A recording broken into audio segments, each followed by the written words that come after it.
시편 147장 말씀. 하나님께서는 이제 온 땅의 주인이 되십니다. 하나님께서 역사의 수레바퀴를 돌리고 계십니다. 이 시편 147장의 배경은 이제 이스라엘 백성들이 바벨론의 포로로 70년 세월 동안 있다가 이제 귀환하여 서룹바벨 중심으로 하여 이제 여호와의 성전 서룹바벨 성전을 건축하며 예루살렘에 정착할 그 무렵에 지은 시로 보여집니다. 그래서 이제 여기에 여러 단어들이 있지만 특별히 이제 예루살렘이라는 단어가 또 돋보입니다. 2절에 여호와께서 예루살렘을 세우시며 이스라엘의 흩어진 자들을 모으시며 그래서 예루살렘을 세우신다. 그래서 예루살렘을 다시 건설하는 거죠. 폐허된 예루살렘을 이제 다시 재건하는 그런 모습이고, 또 이스라엘의 흩어진 자들을 모시며 그래서 이제 흩어져 외국으로 또 가있던 또 바벨론 땅에 있던 자들이 우리 하나님의 부르심으로 말미암아 다시 이제 예루살렘으로 돌아오는 그것을 이제 말해주고 있는데, 요 2절이 이제 역사적 배경이 되어집니다. 12절에 예루살렘아 여호와를 찬송할지어다, 시온아 네 하나님을 찬송할지어다. 예루살렘과 시온이 이렇게 등장합니다. 그래서 이제 이 시편 배경 예루살렘에 가는 주민들에게 향한 하나님의 위로와 격려의 말씀입니다. 그래서 우리 하나님은 4절에 보니까 천지를 통치하시는 하나님이시다. 창조의 하나님이시다 말씀하고 있습니다. 능력이 많으신 하나님, 지혜가 많으신 하나님, 그가 별들의 수요를 세시고 것들을 다 이름대로 부르시는도다.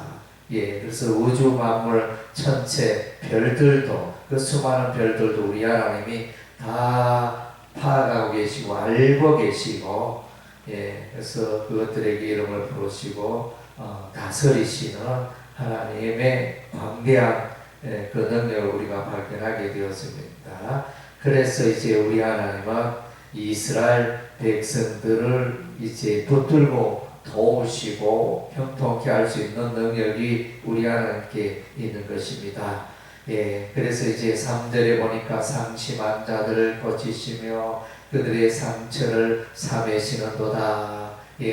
바벨론의 포로로 있던 이스라엘 백성들은 마음에 큰 상처가 있었고, 그래서 또 인생에 큰 상처가 있었고, 또 이스라엘 민족에 큰 상처가 있는 그런 상태였습니다. 그런 가운데 있는 이들을 우리 하나님이 이제 위로하시고 보호하시고 치료하시고 새 힘을 공급하여 주고 계시는 것입니다. 그래서 이제 우리 하나님은 별들도 세고 계시고, 우리 하나님이 이제 온 땅에 동물들에게도 이렇게 먹을 것을 주십니다. 들짐승과 그들의 들짐승과 우는 까마귀 새끼에게도 먹을 것을 주신다.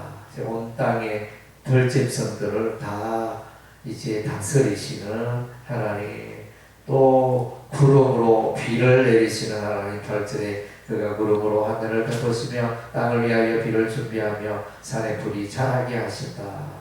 그래서 비를 내리게도 하시고, 또 채소 풀이 자라게 하시고, 들짐승 자라게 하시고, 새도 자라게 하시고, 이 모든 세상의 천지 만물을 다스리시고 먹이시는 하나님을 우리가 보게 되었습니다. 그래서 이제 그 하나님께서 이제 바벨론에게 무너진 이스라엘을 이제 때가 되어 돌아오게 하시고, 때가 되어 이제 예루살렘에 거하게 합니다. 그래서 13절에 그가 내 목빗장을 견고히 하시고 다시 예루살렘에 평화를 드리워 주십니다. 너희 자녀들에게 복을 주시고 경내에 평안하게 하시고 아름다운 일로 너를 베푸시며 다시 이제 예루살렘에 평화를 허락하시는 하나님의 은혜를 이제 이스라엘 백성들이 누리게 되어지는 것입니다.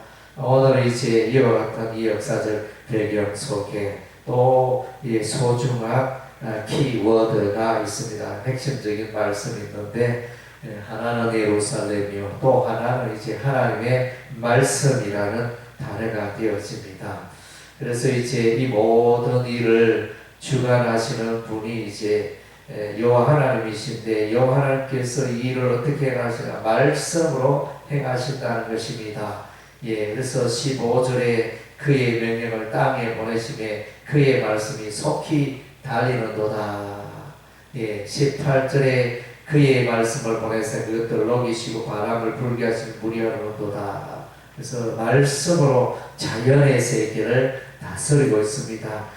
말씀으로 자연의 세계를 다스릴 뿐만 아니라 말씀으로 또 그의 백성을 또한 우리 하나님은 다스리고 계십니다. 19절에 보니까 그가 그의 말씀을 야곱에게 보이시며 그의 율례와 규례를 이스라엘에게 보이시는도다. 그래서 이스라엘 백성은 하나님의 백성은 하나님의 율례와 법도와 규례와 말씀 가운데 살 수밖에 없는 존재입니다. 그래서 20절에 보니까 이방 족속들은 하나님의 법도를 알지 못한다. 그래서 이제 택한 백성은 하나님의 법도 가운데 하나님의 말씀 가운데 살지만은 받지 아니한 그런 백성은 이방인들은 하나님을 알지 못하는 족속들은 이제 하나님의 법도에서 떠나고 하나님의 말씀에서 탈선하여 이제 불행한 삶을 살며 멸망의 길로 나가고 있는 것입니다. 우주 만물 그의 백성은 하나님의 말씀 가운데 사는 것입니다. 하나님의 말씀이 살아가는 질서가 되어집니다. 법도가 되어집니다. 삶의 기준이 되어지는 것입니다. 그래서 이제 하나님의 말씀대로 온 우주 만물이 그대로 되는 줄로 믿습니다. 하나님의 말씀대로 살아가는 자에게 주의 복과 은혜가 임하는 것입니다. 기도하겠습니다.